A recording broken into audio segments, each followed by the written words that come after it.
मुमरा कौसा के मुख्य रास्ते रोड वाइंडिंग के बाद जिनकी रफ्तार काफ़ी हद तक धीमी थी, सबसे पहली बड़ी जिम्मेदारी दी है कि जो रास्ते के काम है, मुख्य रास्ते मुमरा पुलिस स्टेशन से लेके कौसा तक जो रोड वाइंडिंग हुए, उनके पेंडिंग किए हुए काम, जैसे वाटर लाइन, बड़ी लाइनें ऊपर गई है, LTST पोल, RMO,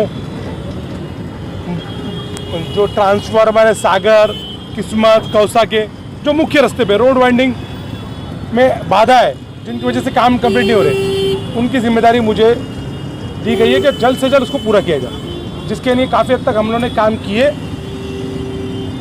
श्री सैयद अली भाई साहब, शमीम खान जी, हमारे सभी नगर चौक, हमारे कार्यकर्ता दिन रात इसमें हमारे साथ दे रहे। लेकिन आपने देखा होगा शिमला पार्क, उसके बाद नूरानी के पास रोड वाइंडिंग करके रास्ते को बड़ा करके पाइपलाइन के जो अंडरग्राउंड का काम था उसे पूरा करके ड्राइवाटर का काम शुरू है। कोविड के लिए काम धीमी रफ्तार में भी था। अब एक ये बड़ा काम है सागर ट्रांसफार्मर। ये ट्रांसफार्मर 30 साल पुराना चूना है, इसको LTST पोल के जरिए पीछे उधर देखोगे आपने शिफ्टिंग कर दिया गया RMO बिठा के, और आज इसको पूरी तरीके से शिफ्टिंग करके ये पूरी लाइन यहाँ से लेके मैक कंपनी तक ये पूरी लाइन अंडरग्राउंड हो जाएगी। और रास्ते बड़ा करने में जो सबसे बड़ा बाधा था, ये ट्रांसफार्मर की जगह, ये आज काम पूरा होके UTWT का काम जो बचा हुआ हिस्सा वो भी 8 से 10 दिन के अंदर, अगर बारिश नहीं हुई तो हो जाएगा, नहीं तो 15 दिन, लेकिन ये यहाँ से लेके मैक कंपनी तक ये काम पूरा हो जाएगा। आपको बताते हुए मुझे बेहद खुशी और हमारे लिए गर्व की बात है कि 30 साल बाद ये रास्ता 4 लाइन का आप देख सकते हैं, जो हमने कभी सोचा भी नहीं था। ये काम हमारे आने वाली पीढ़ियों के लिए बहुत महत्वपूर्ण और ज़रूरी था। ये काम हमारे आने वाले मुमरा के भविष्य के लिए बहुत ज़रूरी था। इससे अभी हमारे तक शहर की ट्रैफिक को कमी मिलेगी और हमारे शहर में आने वाले वक्त में ये चौड़ा होके दोनों तरफ 4 लाइन का रोड बहुत महत्वपूर्ण था, जो काम पूरा होने वाला है। ये इतना परिसर का काम पूरा हो जाएगा। अब बचा है हमारा शंकर मंदिर परिसर और मैक का परिसर, वो हम विदिन 15 दिन में कंप्लीट करेंगे। और एक ज़रूरी काम है जो किस्मत कॉलोनी का ट्रांसफार्मर है। हमारे यहाँ दिक्कत ये है कि बहुत रिक्वेस्ट करने के बावजूद भी लोग अपनी जगह नहीं देते डब्बा लगाने, ट्रांसफार्मर लगाने कहीं ना कहीं। लेकिन बहुत शबनम सोसाइटी और बाकी यहाँ के परिसर के लोगों का मैं शुक्रिया अदा करूँगा, तो उन्होंने विनती भी हमारी उन्होंने अपनी जगह दी। ऐसी कई जगह है, ऐसे तबके के लोग हैं जो अपने शहर को बड़ा करना, खूबसूरत करने के लिए पहल करते हैं, वो हमारा साथ देते। उन्होंने पहल की, ये जगह हमारी रिक्वेस्ट पे दी। ऐसे ही किस्मत कॉलोनी का ट्रांसफार्मर भी बहुत जल्द शिफ्ट होगा। जो शहर पेंडिंग काम है, जो महत्वपूर्ण काम है, जैसे पानी के संपम, अलमास के पानी का संपम का काम पूरा हो रहा है, सुमनताई का है, सम्राट नगर का, ये काम पूरे होने पे बहुत जल्द हमारे सारे बचे हुए काम पेंडिंग के पूरे होंगे। और आप देखेंगे आने वाले वक्त के अंदर जब मित्तल से रोड MM विला निकलेगा और ये दोनों तरफ रोड 4 लाइन का होगा, ये ऐतिहासिक काम है जो डॉक्टर जितेंद्र रावत साहब की टीम और उनके मार्गदर्शन में हम सब लोग करते। मुझे विश्वास है कि बहुत जल्द 1 महीने के अंदर बचे हुए काम भी हम पूरा कर लेंगे। देखिए, मैं जिन विरोधियों को जो फेसबुक और व्हाट्सएप पे बात करते हैं, उनसे मेरी रिक्वेस्ट है, इन कामों का वर्क ऑर्डर निकाल ले। ये महानगर पालिका का काम है, टोरेंट का नहीं है। ये जो काम करने वाले कॉन्ट्रैक्टर किधर है? वो क्या है? ये और वो ये सारे कॉन्ट्रैक्टर महापालिका के सब कॉन्ट्रैक्टर है, सब कॉन्ट्रैक्टर। डोंबिवली की कंपनी को लगाए, जो एक्स नगर सेवक थे, उनको ये टेंडर लगाए। 18 कोटी का टेंडर है, उनका सब कॉन्ट्रैक्टर। इन्होंने को हमारे मुमरा के नौजवान लोग, युवा लोग बेरोजगार नहीं घूमना चाहिए, उनको सब कॉन्ट्रैक्टर ये कॉन्ट्रैक्टर है। ये ध्यान रखिए, ये टोरेंट की नहीं है, ये महापालिका के जिनको टेंडर लगाए उनके सब कॉन्ट्रैक्टर, उन लोग उसमें ये मेहनत कर रहे हैं। ये मेन कॉन्ट्रैक्टर है। इसलिए जिनको लोग ये बोलते वो गुमराह करते, और हमारे इधर गुमराह करने के लिए एक टीम बैठी है। कहीं ना कहीं काम करने वालों को टीकाकरी करना, उसका विरोध करना ठीक है, लेकिन विरोध होना चाहिए और हेल्दी विरोध होना चाहिए।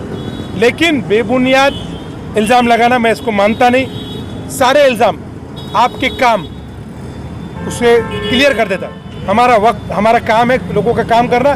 लोग उन्हीं को टीका करते जो काम करते, हम अपना काम करते रहे। जानू भाई, रोड तो चौड़ा होता है लेकिन वहाँ पे अवैध पार्किंग आ जाती है। देखिए बहुत सारे मुद्दे हैं, कचरा करने का के लिए क्या बहुत सारे मुद्दे सर। एक बड़ा मुद्दा पार्किंग का है और दूसरा बड़ा मुद्दा है जो कचरा सफाई करते हैं वापस उस स्पॉट पे आ जाते हैं। कहीं ना कहीं हमको बदलना पड़ेगा।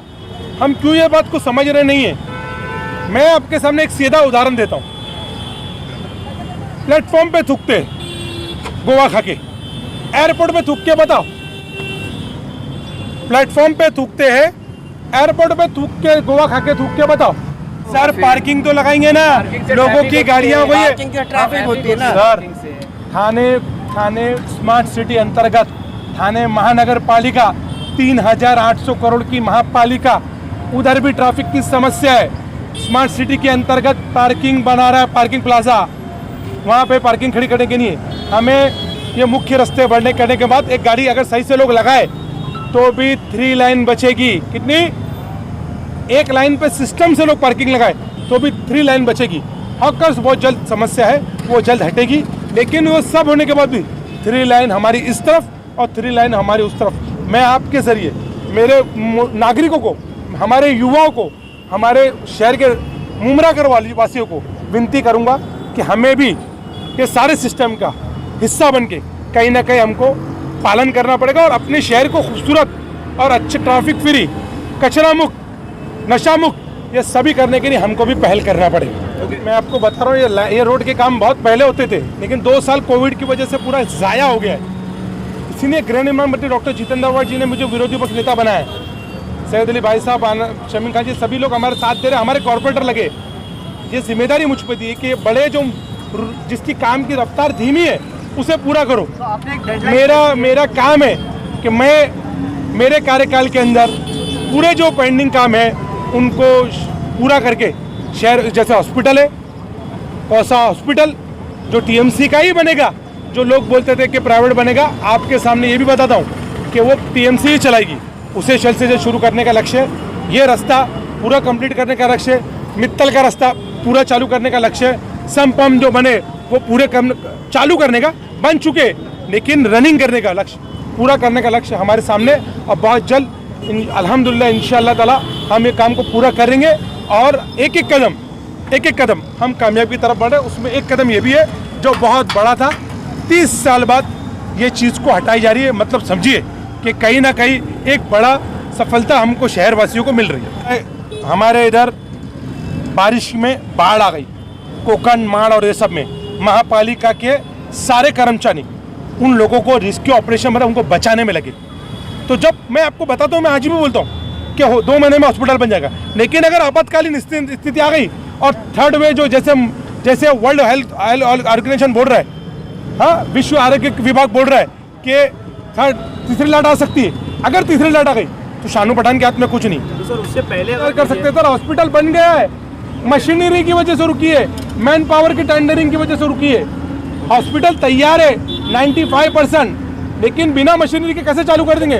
बिना एसी, सेंट्रल एसी बिना हम कैसे शुरू कर दें? ये सारी चीज़ें जो है इसके टेंडर होते, प्रक्रिया है, स्थायी समिति, महासभा, ये सब अप्रूवल बनने के बाद स्ट्रक्चर तैयार हो गया। स्ट्रक्चर तैयार हो गया है, हमने आपको दिखा दिया था। स्ट्रक्चर 95% तैयार हो गया है। बहुत जल्द कोशिश करेंगे हम कि हॉस्पिटल शहरवासी को मिल जाएगा। हमारा टारगेट है कि वो भी 2 महीने में मिल जाए। लेकिन अगर बाढ़ आ गई, थर्ड वेव आ गए, तो मैं नाउज़ुबिल्लाह खुदाई दावा नहीं कर सकता हूँ। अगर अल्लाह की तरफ से, ऊपर वाले की तरफ से, ईश्वर की तरफ कुछ आ गया तो इसके लिए रुकना पड़ेगा। लेकिन अगर कुछ नहीं आया, ऐसा ही सब चलते रहा, आप लोगों की दुआ, आपका साथ रहा, तो बहुत जल्द ये सारे काम आपको पूरे होते हुए दिखेंगे। कोई भी जो स्ट्रक्चर बनता है ना, कोई भी स्ट्रक्चर, तो पहले स्ट्रक्चर का प्लान महासभा मंजूर होती है। इसमें जो बजट बनता टाउन प्लानिंग में, एक 20,000 फुट का कॉलेज बनाना है तो पहले वो स्ट्रक्चर बोल, फिर सेकंड वालवी, जिसको बोलते हैं एक्स्ट्रा वालवी बजट, फिर डाला जाता है मशीनरी, और अगर स्कूल रहेगा तो फर्नीचर, ऐसा ही सेकंड स्टेप है। तो ये स्ट्रक्चर के बाद होता है किस जगह के अंदर प्रैक्टिकल कितना मैन पावर लगेगा, और किस जगह के ऊपर कुछ चेंजिंग तो नहीं है, इसीलिए ये चीज़ की देरी हुई। और उसके बाद सबसे मुख्य कारण जो हमारा 2 साल कोविड के कारण हमारी रफ्तार जो है काम करने की वो धीमी हुई है। लेकिन इंशाअल्लाह ताला मुझे मेरे अल्लाह के साथ से यकीन है कि हम शहरवासियों की दुआ से ये पूरे काम अपने कार्यकाल में पूरे करने की मैं पूरी कोशिश करूंगा और करके ही रहूंगा।